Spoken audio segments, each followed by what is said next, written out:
Hi అండి, hello. దాంతోపాటు బంతి పువ్వులు, తర్వాత గునుగు, తర్వాత పట్టుకుచ్చుల పువ్వులు వీటి తెచ్చుకున్నాను. ఇదిగోండి పట్టుకుచ్చుల పువ్వులు ఒక కట్ట వచ్చేసి 30 రూపీస్ ఇచ్చారు. 2 కట్టలు అయితే తీసుకొచ్చాను. గునుగు చూడండి ఇంత ఉంది, 50కి 4 కట్టలు ఇచ్చారు. 100 రూపాయలే తీసుకొచ్చాను. తర్వాత బంతి పువ్వులలో ఆరెంజ్, ఎల్లో తెచ్చుకున్నాను. తర్వాత మనకి చామంతి పువ్వులు ఉన్నాయి, గులాబీ పువ్వులు ఉన్నాయి. తర్వాత నూరువరహాల పువ్వులు తీసుకొచ్చాను.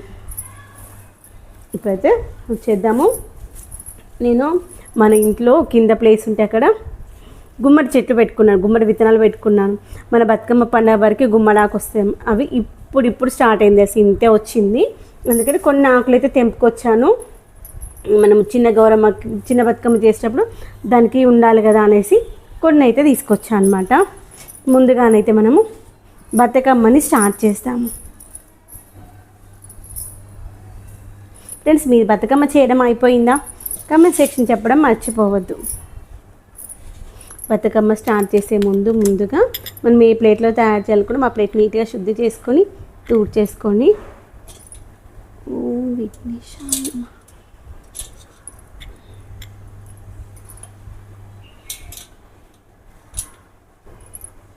ప్లేట్కి పెట్టేసి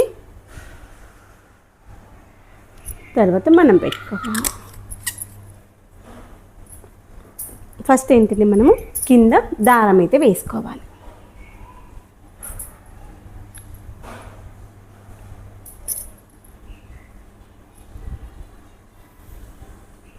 మూడు వేసుకుందాం దారాలు. 2 అయితే మరి చిన్నగా అయిపోతుంది. ఇక్కడ 3 వేసుకున్నాం అనుకోండి, ఈజీగా ఉంటుంది.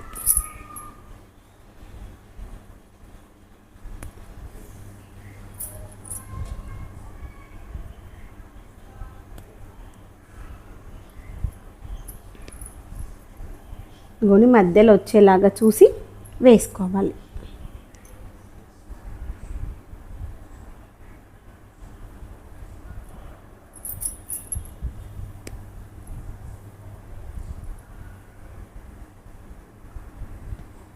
తర్వాత ఇంకొకటి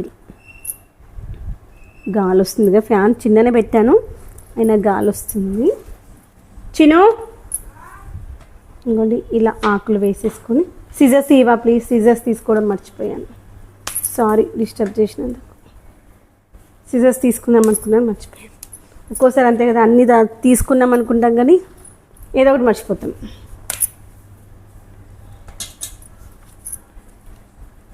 థ్యాంక్ యూ సో మచ్.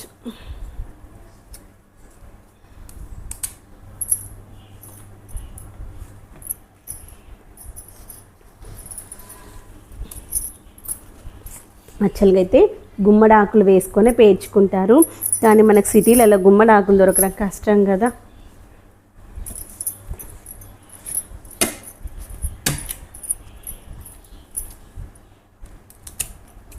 ఇవ్వండి ఇలా మనం కింద వేసిన దారం ఉంది కదా, ఆ దారం కట్ అవ్వకుండా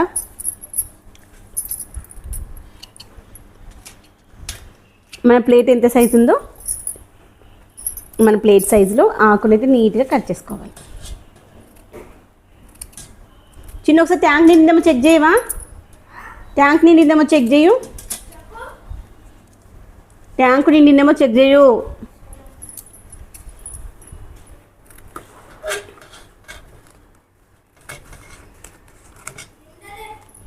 సరే,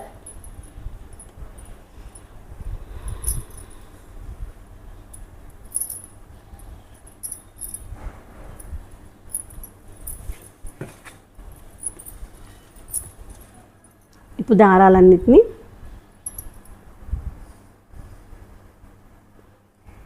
ఒకసారి అన్నీ ఈక్వల్గా ఉండేలాగా సెట్ చేసి దారాలన్నీ ప్లేట్ కింద పెట్టేసుకుందాము. మనకు లాగేటప్పుడు డిస్టర్బెన్స్ అవ్వదు, బయటకు వచ్చేస్తేనే టెన్షన్ ఉండదు.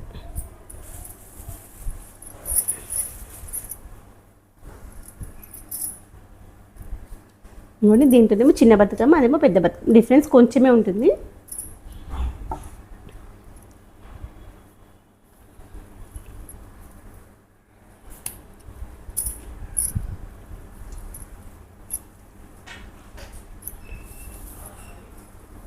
ఇవన్నీ ఇలా ఈ పైన ఉంది కదా, ఇవి కట్ చేసేసేయాలి.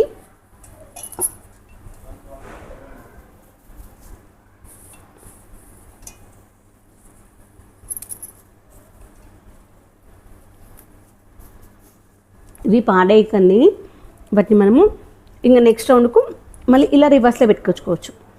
ఒకప్పుడైతే వాటిని లోపల పొట్ట నింపడం కోసం వాడేవాళ్ళము, కానీ ఇప్పుడు దొరకట్లేదు కదా, రేట్ ఎక్కువగా ఉంది కాబట్టి నేనంటే వాటిని పాడేయను. అయితే చిన్న బతుకమ్మకి వాడుకుంటాను, లేదంటే పెద్ద బతుకమ్మకైనా వాడుకుంటాను ఇంకొక రౌండ్ పెట్టడం కోసం.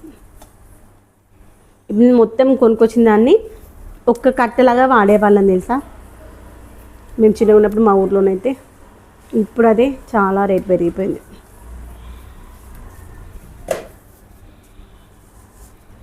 ఇవన్నీ ఇలా నీట్గా సెట్ చేసుకుని ఇలా పెట్టుకుంటూ పోవాలి. ఫస్ట్ అయితే ఇవన్నింటినీ ఇలా కట్ చేసుకుందాము. నేను మీషోలో జ్యువెలరీ పెట్టాను, కమ్మలు, చూద్దాం ఎలా వచ్చాయో. నిన్ననేమో థ్రెడ్ బ్యాంగిల్స్ మేకింగ్కి కుందన వచ్చాయి, ఈరోజేమో చూద్దాం. ఇప్పుడే